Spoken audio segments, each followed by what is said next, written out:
All right, this is your 2-minute warning. We'll be starting in about 2 minutes. 2 minutes.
All right, if everyone could head to their seats, we'll get started.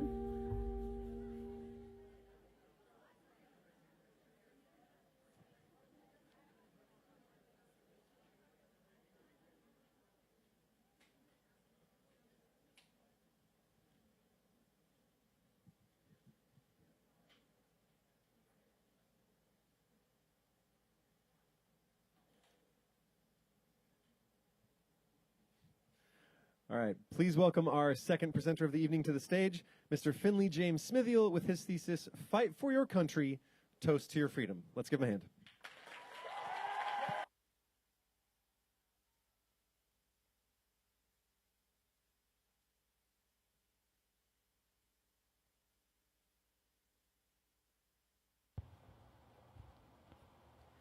On the night of October 19th, the Phi Gamma Delta fraternity hosted its Pledge Dad Reveal Night, an annual tradition dedicated to pairing a freshman pledge to his senior mentor. This event is characterized as a bonding experience, with the innocent intention of providing a wise and experienced counselor to help students navigate the rigors of college life. Tragically, these events often devolve into hazing rituals. So was the case for Danny Santulli. At 9:30 p.m., Danny was handed a bottle of Tito's vodka and instructed to finish it. From then until 11 p.m., Danny managed to consume the entire bottle, taking intermittent swigs of beer whenever offered. By the end of the night, Danny struggled to traverse the house, stumbling into furniture and eventually collapsing onto the floor unconscious. Finding him in this state, a group of his frat brothers set him on a nearby couch. At 1:30 a.m., Danny stopped breathing. Several members attempted to revive him through methods of CPR, but delayed calling emergency services for fear of punishment. At 1:49, 911 was finally contacted, nearly an hour after Danny initially lost consciousness.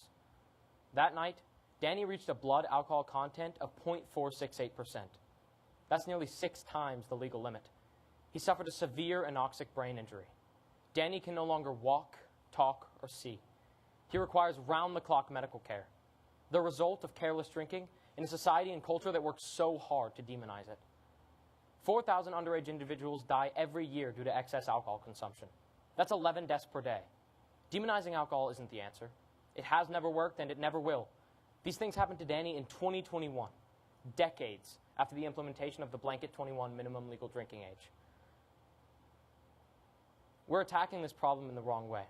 Evidence overwhelmingly proves that a higher drinking age doesn't equate to reduced drinking fatalities and may actually worsen the culture around drinking, facilitating tragedies like Danny's. The United States has long reserved alcohol consumption for adults, but opinions vary when it comes to defining exactly what an adult is. Does adulthood begin at 18, 21, 25? From 1969 to 76, approximately 30 states lowered their drinking ages, 10 of these reductions being from 21 to 18. The ratification of the 26th Amendment to the U.S. Constitution in 1971, which lowered the voting age to 18, changed the American public's view of adulthood, earning 18-year-olds respect and the privilege of safeguarding our republic in the ballot box. It was at this time clear that 18-year-olds were capable of making important decisions. Prior to 1984, the United States reached little consensus regarding legislation limiting alcohol consumption. When it wasn't outright banned, the drinking age varied state to state. Additionally, legislation was volatile within individual states. Valid concerns arose as a result of drunk driving fatalities amongst the youth and the potentially harmful effects of alcohol on developing brains. Organizations such as the CDC and Mothers Against Drunk Driving fought for an act, and the minimum age was raised to 21 in all 50 states. Thus, the National Minimum Drinking Age Act of 1984 was coined. Enacted to eliminate fatalities amongst the youth, the law forbids purchase and possession alongside consumption. It took 4 years for the law to be fully implemented. To preface the rest of my presentation, I'd like to clarify the term MLDA. MLDA is an acronym for Minimum Legal Drinking Age, and it can be appended with numbers to specify individual age groups being restricted. For example, MLDA 21 refers to a minimum legal drinking age of 21, while MLDA 18 refers to a minimum legal drinking age of 18. With that established, Congress should lower the federally enforced minimum legal drinking age from 21 to 18. This reform would be in the best interest of the nation and its citizens for a multitude of reasons. Firstly, any fatality reductions credited to the MLDA 21 are decisively and overwhelmingly the result of other factors. Secondly, a lower drinking age would benefit the culture and improve America's relationship to alcohol. And finally, legal adulthood clearly and absolutely begins at 18. Thus, adults should be allowed to consume adult beverages. The current legal drinking age receives all the praise for reducing underage drinking fatalities, but evidence suggests that it had little to no effect. We can gauge what effect it did have by analyzing traffic fatalities from states with MLDA 18s prior to the federal mandate. The shocking truth is the MLDA 21 changes nothing. It comes as no surprise that the MLDA 21 garners all the attention. It's the biggest headline and it's the boldest proposition. It promises reform. If minors can't drink, they can't get drunk. If they can't get drunk, they can't drive drunk, and they won't become yet another statistic in a sea of fatalities. This fairy tale ends where theory meets reality. It turns out enforcing an alcohol ban is harder than dreaming one up. It didn't work with prohibition, and even though the sample size has reduced, it isn't working right now. That isn't to say that nothing has changed. Improvements have undoubtedly been made. The Monitoring the Future organization has been coalescing statistics on teenage drinking since the mid-70s. They discovered that the implementation of the National Minimum Drinking Age Act in 1984 reduced teen drinking. By 1994, 16% fewer teenagers reported consuming alcohol regularly, trending steadily downward. The statistic, at face value, seems pretty cut and dry. Congress passes a law to prevent teens from drinking so much, teens stop drinking. This is all true, but it isn't the whole picture. Nearly every article in support of the MLDA 21 cites this study as evidence, but it equates correlation with causation. A Harvard study conducted by Mirren and Teitelbaum reveals the real cause.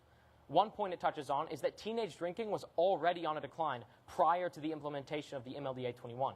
The National Minimum Drinking Age Act just happens to sit in the middle of that decline.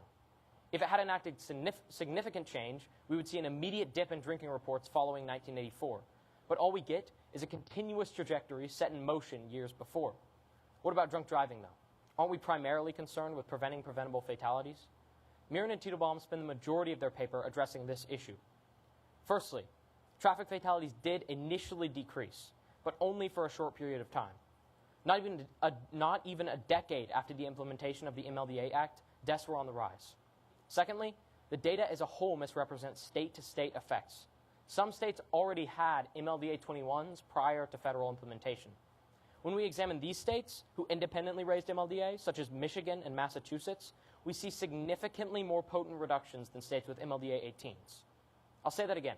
States with MLDA 21s experienced decreased fatalities, while states with MLDA 18s did not. What could states with MLDA 21s possibly gain from a law enforcing MLDA 21s? There's no before and after here. No legislation has changed. But clearly something has. Furthermore, why are states with MLDA 18s not experiencing decreased fatalities when they are seemingly the only ones affected by this new law? Mirren and Teitelbaum attribute this disparity to cultural difference rather than difference in federal policy. States who independently raised MLDA did so because of regional advocacy concerns and safety movements, prompting increased safety measures not present in states less affected by these cultural shifts. In summation, any positive results commonly attributed to the MLDA 21 correlate far more with social factors than that federal measure itself. This deduction is further supported by the dwindling nature of the Act's claimed successes. These states we have been discussing, states who independently increased MLDA, actually experienced an increase in fatalities within 3 years of the MLDA Act. The perceived benefits not only dissipated, they actually regressed, worsening the frequency and severity of drunk driving in their respective regions. It gets worse, though. States with MLDA 18s, the states that should have gained the most from a law enforcing MLDA 21s, actually experienced an immediate increase in fatalities, completely unaffected by the mandate. This evidence alone would be sufficient reason to deny the effectiveness of the MLDA 21. The only states that got any relief at all during this time period already had MLDA 21s. But additional evidence suggests that not even this minuscule relief can be attributed to the Act. A seemingly insignificant footnote, the Transportation Equity Act, sets the maximum blood alcohol content to 0.08%. This stipulation garners far less attention, but logically holds more responsibility for reducing underage drinking fatalities. This would explain why states more concerned with drunk driving prior to the federal mandate experienced a more immediate shift, because they had the legislation and safety measures in place to enforce a new BAC mandate. A study on traffic injury prevention by Scherer and Fell points out that states with BAC maximums as high as 0.15% gain far more by reducing the maximum level of BAC than raising the minimum legal drinking age. This can be assumed because traffic fatalities amongst every single age group have reduced, not just amongst the youth. Now that we've established that the legislation is ineffective, we can look at reasons why a lower drinking age would benefit America's culture. One study by Ruth C. Angs, professor of health sciences at the University of Indiana, points out that prohibition encourages binge drinking. The shirking of present laws is clearly seen in universities, where 22% of students under the age of 21 are heavy drinkers, classified as consuming more than 5 drinks at least once per week, whereas only 18% of their 21-year-old counterparts fit the same criteria. This statistic is absurd. That more underage individuals would abuse alcohol than legally aged defies all logic and sense. They aren't even supposed to have access to alcohol in the first place, right? Ings points out that by outlawing alcohol, we are making it appear more enticing, forming negative associations with drinking, thereby changing the culture. This doesn't defy logic. This supports everything we've come to know about human nature. The real surprise is that we find it surprising. Ings points out additional statistics, stating, quote, "There was an increase in other problems related to heavy and irresponsible drinking among college-age youth after the implementation of the MLDA 21. For example, from 1982 to 1987, 46% of students reported vomiting after drinking. This number jumped to over 50% after the law change. Significant increases were also found for other variables. Cutting class after drinking jumped from 9% to 12%.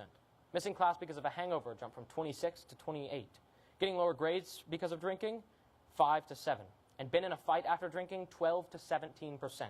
End quote. I'm not arguing that we should give teenagers alcohol simply because they are going to drink regardless. I'm merely stating a statistical truth that indicates an inverse correlation between the legality of drinking and its abuse. Alcohol is going to be abused independent of legislation unless a major shift in culture occurs. We can gauge the effect the lower drinking age would have on the culture by analyzing traffic fatalities from other countries. Cultures such as Italians, Greeks, Chinese, and Jews experience few drinking problems because alcohol is neither demonized nor coveted. Alcohol is introduced around the dinner table, where children share their first drink with their parents. In a society that educates its children, safe drinking is taught through role modeling rather than prohibition. One specific example of a differing cultural attitude towards alcohol would be Canada, whose drinking age hovers around 18 to 19, depending on the territory. Canada makes a good comparison to the U.S. because of transportation and lifestyle similarities. In 2021, Canada experienced 391 traffic deaths involving a drunk driver. The United States had 13,384, lapping Canada's death toll 34 times over. Expressed as a percentage of each country's respective populations, Canada experienced less than a third of the United States' deaths. Now, some factors could be discussed to shift blame from America's high MLDA to certain differences in Canada's structure, such as Canada having more walkable cities or public awareness campaigns. But these factors alone cannot account for such an enormous disparity. The culture around drinking in Canada is simply different. One study from the Society for the Study of Addiction provides data on college students' drinking habits in both countries. It finds that 6% more Canadian students partake in regular drinking than their United States counterparts. This sounds like it could be bad until you realize that the real danger lies amongst the 12% more U.S. students who partake in heavy drinking. Canadians drink younger and abuse less. Americans drink less and abuse more. That's just the culture. Fortunately, we have more than just foreign data to analyze. We can also look at the past effects of outlawing alcohol in the United States. The United States implemented complete prohibition of drinking in 1919 via the 18th Amendment. It was unsuccessful and impossible to enforce. Americans continue to drink irresponsibly despite prohibition, just as young adults do today. This law was ultimately repealed due to a rise in organized crime and public condemnation. The difference today is that young adults are the only ones experiencing the direct consequences of specified prohibition. With less of a voice, there is less opportunity for legal reform. But this lack of representation in no way connotes a lack of soundness in argument, and to say so would be to appeal to fallacy. On to my third and final point. According to the U.S. government, 18 is the age of legal adulthood, and it would follow logically that all of the privileges and responsibilities of adulthood would be assumed at the age of 18. At the age of 18, almost all male individuals are required by law to register for selective service. This means that in the event of military conflict, the United States can draft any 18-year-old eligible for military conscription. While there are stipulations limiting selection, the possibility remains that an American citizen can be chosen to fight and die under the same governing power that refuses to entrust them with alcohol. Society concedes that deciding on a matter of life and death is a far more significant responsibility than temperance, but our legislation doesn't reflect that.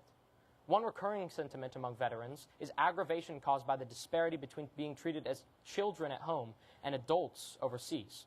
Tim Goodwin, a veteran and state representative of South Dakota, outlines the argument, stating, quote, "If someone is going to join the military and fight for his country and possibly die for his country, he should be considered an adult and allowed to consume an adult beverage. It's an insult they have to wait until they're 21. End quote.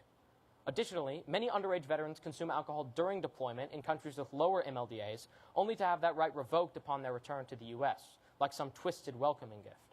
This exact thing prompted many Vietnam veterans to return to Vietnam after the war to regain their status as respected adults. But it doesn't stop with deciding the outcome of others' lives, though. 18-year-olds are able to decide the outcome of their own lives in a far more direct and decisive manner than drinking could ever facilitate. Title II of the U.S. Health and Safety Code states that an 18-year-old is able to freely give medical directives to his or her healthcare provider in lieu of parental confirmation. One specific consequence of this right that demonstrates its full extent is the OOH DNR. If determined mentally competent, an 18-year-old can issue a do not resuscitate order. This means that in the event of heart failure, they do not consent to cardiopulmonary resuscitation and request death without medical interference. An 18-year-old can choose to die, but cannot choose to consume alcohol, which only results in death in extreme cases of abuse. This point of contention is a matter of consistency. If an 18-year-old can decide the fate of individuals in war, to end somebody's life at their own discretion, and to take their own life in the event of heart failure, they should be granted all of the rights that precede these in significance. If the United States government disagrees with this, they should alter their legislation on matters of selective service and medical autonomy to match the precedent set by the MLDA 21. But they won't do this, because they understand that 18-year-olds will continue making responsible decisions regarding these matters, as they have been for decades. Now, some individuals would bring up the repercussions of drinking on the still developing brains of 18-year-olds to refute this thesis, making the claim that there is significant risk of brain injury among 18 to 20-year-olds not present for 21-year-olds. While it is true that excess and heavy drinking can damage the developing brain, as evidenced by Danny Santoli, most people's brains don't even fully develop until the age of 25. If this is the rule we are basing our legislation off of, why doesn't the MLDA reflect that? The prefrontal cortex can take as long as 30 years to develop in men and as short as 20 in women. Cognitive function just isn't that simple. We cannot create a blanket rule to accommodate all individuals and their unique developmental rates without pushing alcohol restrictions to their furthest limits. In essence, the difference between the 18-year-old brain and the 21-year-old brain is not relevant when discussing enormous sample sizes like the population of the U.S., because for the sake of consistent legislation, it simply does not exist. Another common refutation to my argument is that giving high school seniors access to alcohol would mean that they would then give that alcohol to underclassmen. But high school seniors already have easy access to alcohol. 50% of seniors drink regularly, according to the Monitoring the Future study mentioned prior. This argument only works if a large proportion of seniors cannot drink, which they can. They are already offering alcohol to underclassmen, and underclassmen are already drinking. The types of people prone to break the law by illegally obtaining alcohol are not all of a sudden opposed to breaking another by giving some to their friends. The opposite is also true. 18-year-olds who never broke the law during Prohibition will generally refrain from breaking it in a more severe fashion afterwards. The only people affected by the current MLDA are the ones permitting its effectiveness, the ones whose behavior reflects strong content of character and resistance to peer pressure and social temptations. To conclude, drinking has been a problem since the founding of our country. In the past century, we've seen it spread from households to nationwide television networks. Every tragedy is broadcast, every Danny. Our parents fear for their children, so we fight for stricter and stricter legislation. We throttle it, we beat it to the ground and bury it, and still more tragedies arise, and nothing changes. The MLDA 21 doesn't even make a dent in the issue, and by enacting such strict and unreasonable prohibition, we end up encouraging drinking. To conclude, I'd like to go back to the story of Danny. Imagine, if you will, a world where Danny's friends called the police immediately instead of fearfully hesitating. Imagine a world where drinking wasn't illegal, and where supervision could come not from the most mature person willing to break the law, but rather the most mature person. There would be no need to hide, no secrecy. At the very least, the EMTs would have reached Danny sooner, but more than that, a wiser company would have been present at the party to stop this tragedy from occurring in the first place. Maybe Danny could have been drinking alcohol at home with his parents for over a year by this point, and knowing full well its effects and consequences, opted not to take the bottle. A lack of a relationship doesn't equate to a healthy relationship. What else would we expect from our college-age youth who are being thrust into the unknown with only fear as their guide? A better world isn't a world where people are banned from accessing alcohol. It's one where anyone can enjoy it, in moderation and with temperance. Thank you.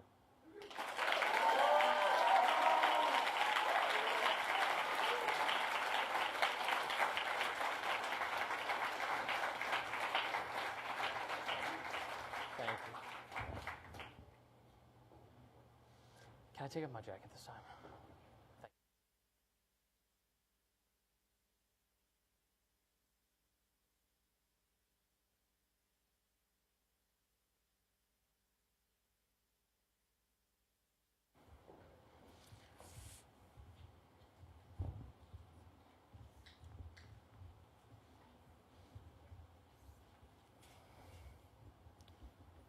Returning for Finnley's panel are Leslie Quinnell, Angie Thompson, John Hallam, and Matt Thomas. And you guys know the drill.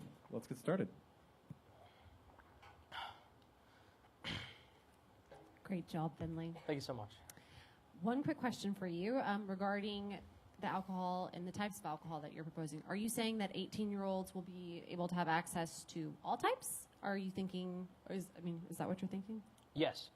So what I'm proposing is that access to all alcohol would be legal among the 18 to 20-year-old age bracket. And a lot of people have this misconception that the higher the alcohol content, the more likely it is to be abused. But that's actually not true. 70% of alcohol abuse among these ages that I'm referring to, 18 to 20-year-olds, actually occurs with consumption of beer, which only has an alcohol content of like 4% to 8%, 8% being the very high end. So it isn't really regarding alcohol content. Alcohol content isn't really what determines whether a beverage is going to be abused. It's really just the fact that it's accessible. It's just the presence of alcohol itself that makes a real difference.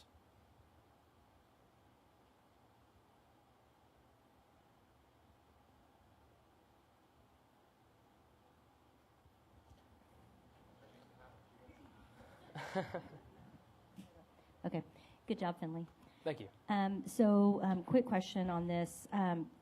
When thinking through the decision to change from 21 to 18, why not just move that decision to the states instead of having it be a federal sort of situation? Why not just say, federal government, we're now going to step back, and now we're going to allow each state to make the decision based on what their citizens want?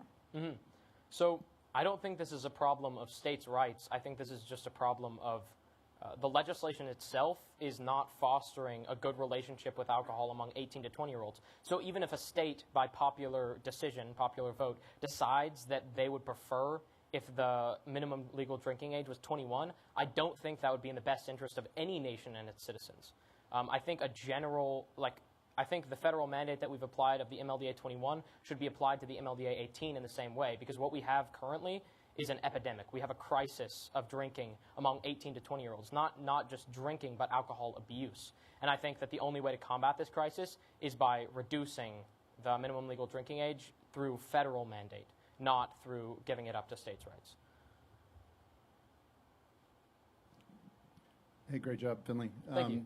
So along those same lines, again, why not just eliminate the drinking age altogether at all states and so forth? Because you mentioned the other cultures, especially in Europe, where there really aren't any laws around consumption of alcohol, and that it promotes this sort of building up of responsible use of alcohol. Wouldn't we, and at least according to your thesis, wouldn't that be what would happen here too if we eliminated the drinking age altogether?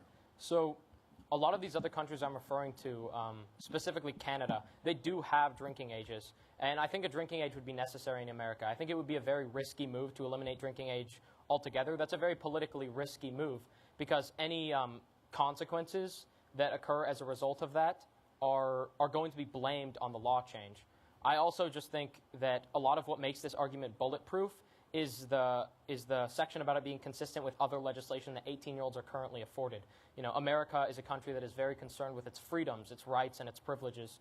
So I think a lot of what would garner support for this among not only the U.S. population but also Congress would be the fact that it's consistent with other legislations, and I just don't see consistencies among 14-year-olds or 12-year-olds or even lower than that, other rights that those ages are afforded, that would give me reason to believe that they should be allowed to consume alcoholic beverages.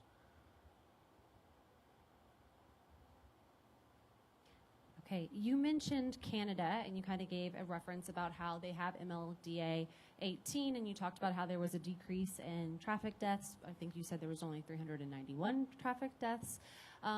When you were doing your research into this, I guess, my question is, did you find overwhelming support that that relationship was due to the fact that they had MLDA 18 versus perhaps other punitive measures that were in place for those countries that maybe would be a deterrence for people drinking? I know that some countries in the European Union, if you get a DWI or a DUI, you lose your license for life, and that's a massive deterrence, and so people are very hesitant to even remotely think about drinking and driving. So when you looked at Canada, you felt it was overwhelmingly because MLDA 18 was the impetus in that relationship.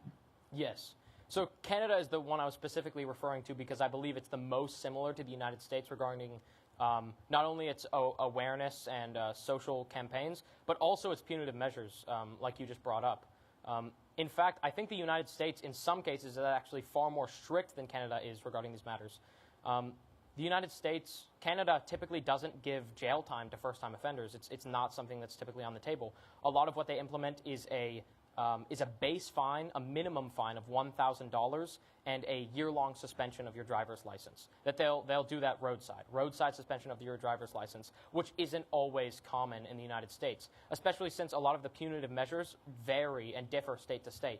But the United States is far stricter in respect to, sometimes its fines are far stricter, like the United States can implement fines as high as $2,000 for drunk driving. They can suspend your license for a year, just as Canada does.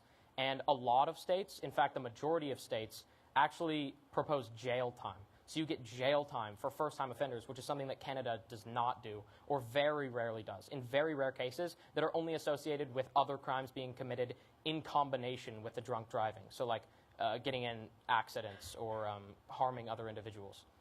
So I'd say that the United States has stricter measures in a lot of respects, but there is very valid concern, to your point, that this MLD 18, this reduction to the MLD 18, couldn't just be rolled out on its own. I think we'd have a lot of unintended consequences if we did that. I think there would have to be a great effort by all the states to standardize legislation, to standardize punitive measures and enforcements in order to make sure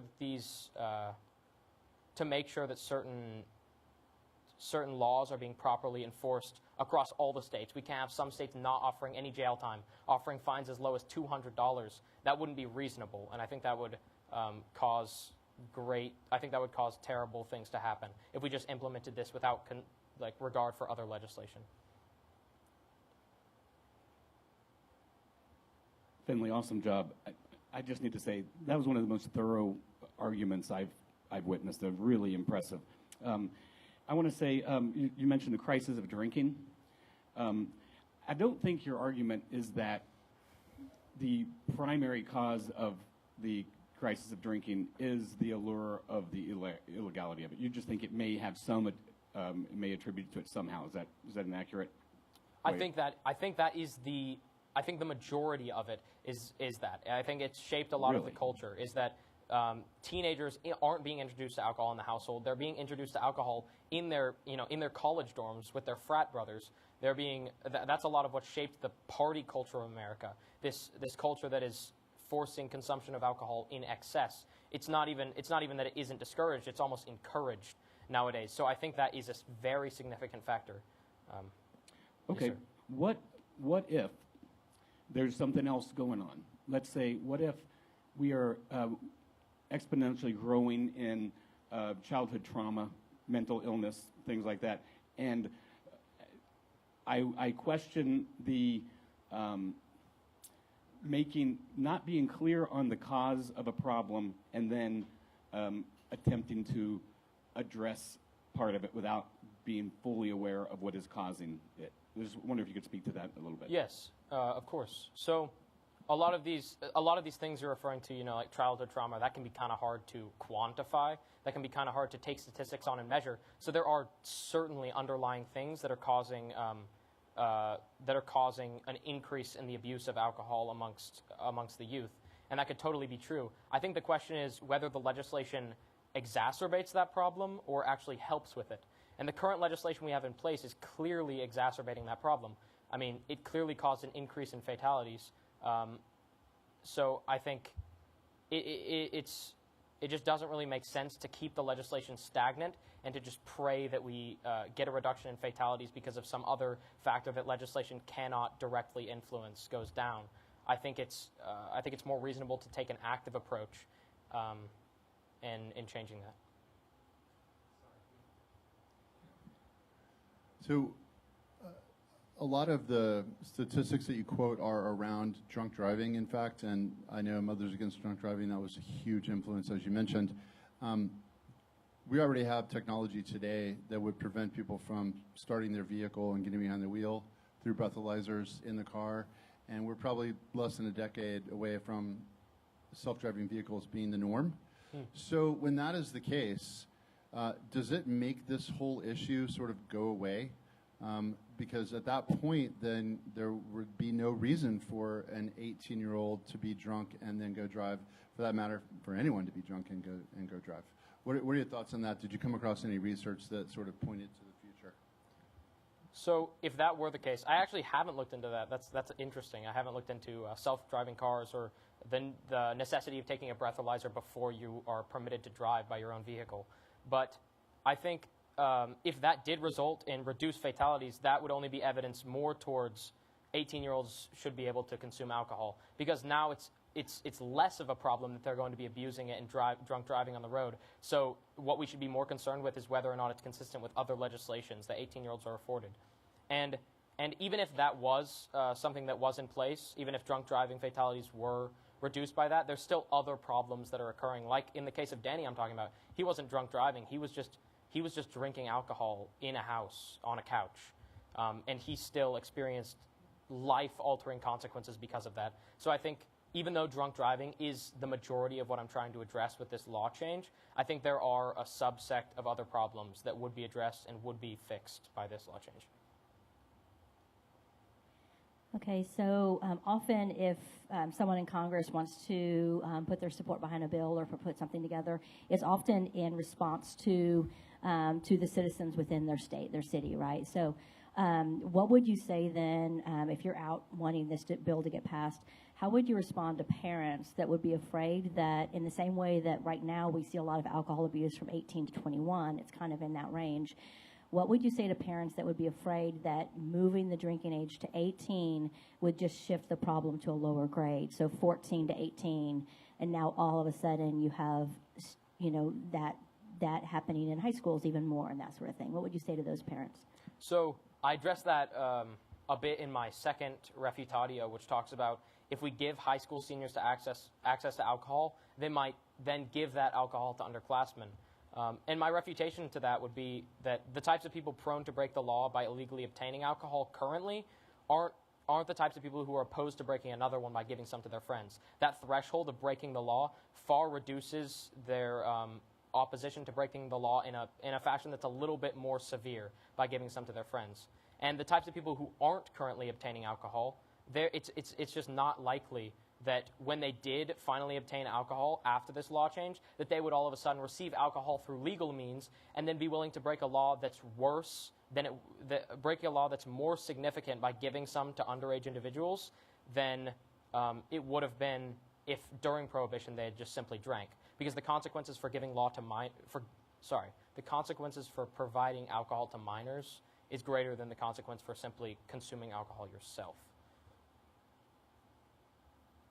So I was actually thinking about this point. So if we reduced, because my understanding is that an adult selling or giving an alcohol to a minor, being a 17-year-old, right, is a penalty. It can be, I think there can be jail time. There's definitely a fine. It matters, right? It's significant.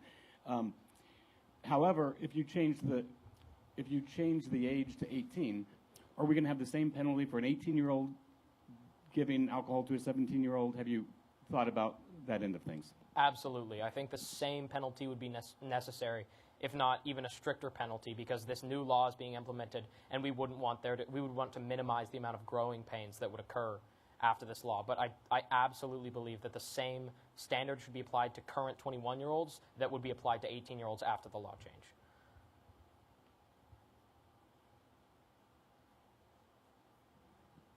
Okay. Finnley, so we're a classical Christian school, and so everything we do, we're supposed to sift it through Scripture. So, and obviously Scripture has a lot to say about alcohol and its both benefits and enjoyment and abuse. So did you look at that? Did you look at maybe stances that the church has taken on alcohol over time, or ways that we should be thinking about these changes in the law based on what Scripture has to say? Or even if you didn't look at it, what are your thoughts about that right now? Mm-hmm. So I think one of the main scriptural passages I could look at when I'm brought with that question is the passage of Jesus turning water into wine at the wedding. The that wine, if you look at that passage in Scripture, it's very clearly. Some people would argue that that's grape juice. I think that's a silly argument. It's very clearly wine. Even some of the wedding guests at the wedding actually comment on the strength and quality of the wine, saying, "Why did you save this, the best drink, for the end?"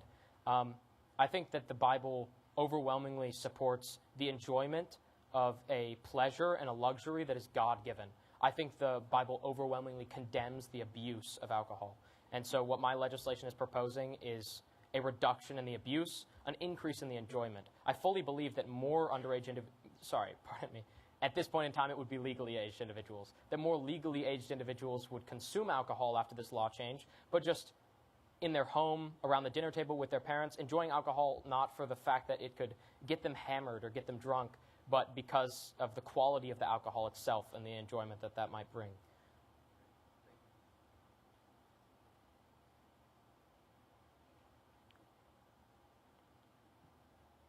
Finnley, do you know if there's been any attempts in Congress to change this in the since it originally was changed to 21?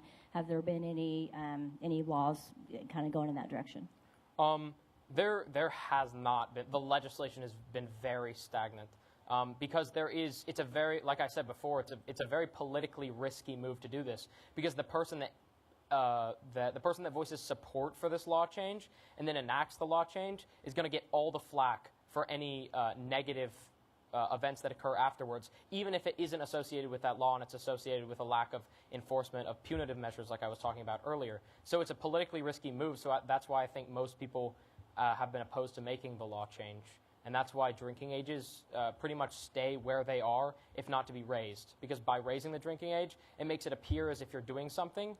It seems pretty intuitive that raising the drinking age would prevent underage people from drinking until you actually dig deeper into the statistics and into human nature and look at what's actually affecting change. So I think that's why there's been quite stagnant legislation.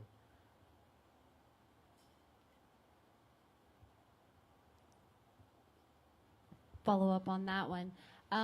Usually legislation, well, not usually, but oftentimes legislation gets proposed when there seems to be overwhelmingly public support for a measure. So in this case, did you find that there is overwhelming public support for raising the age or lowering the age? There is not overwhelming public support for this. And I think a lot of that is because of misconceptions about the drinking age and what the consequences that lowering the drinking age would have. But specific statistics state that only 24% of adults above the age of 21 and above actually express support for this law. And I think that's just due to public misconception. People aren't educated on the topic. Parents fear for their children, so they want what's best for them, and they won't typically look into reasons why they should lower the drinking age because it appears counterintuitive. How do you feel that lowering the drinking age to 18 would affect other public health campaigns that are trying to keep dangerous substances or things away from children? So how would this affect those campaigns?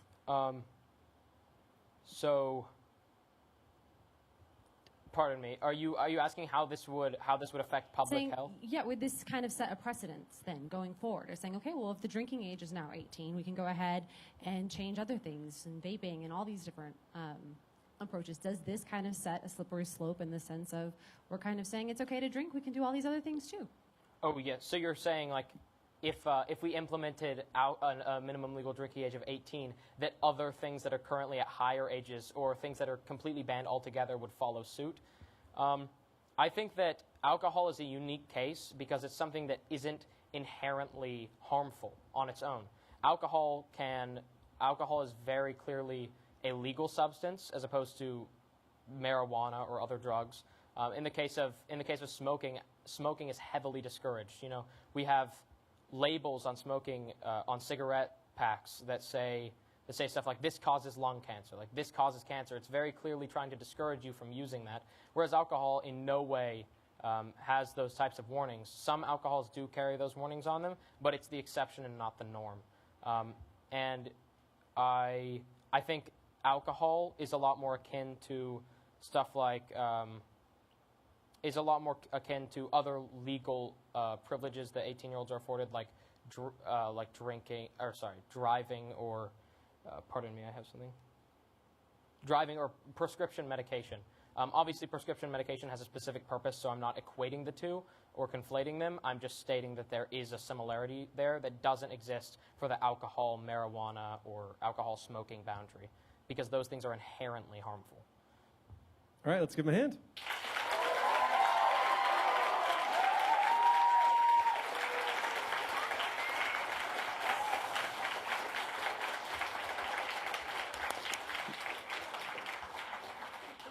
Well done, Finnley. All right, we are back at 6:30 with number 3. I'll see you then.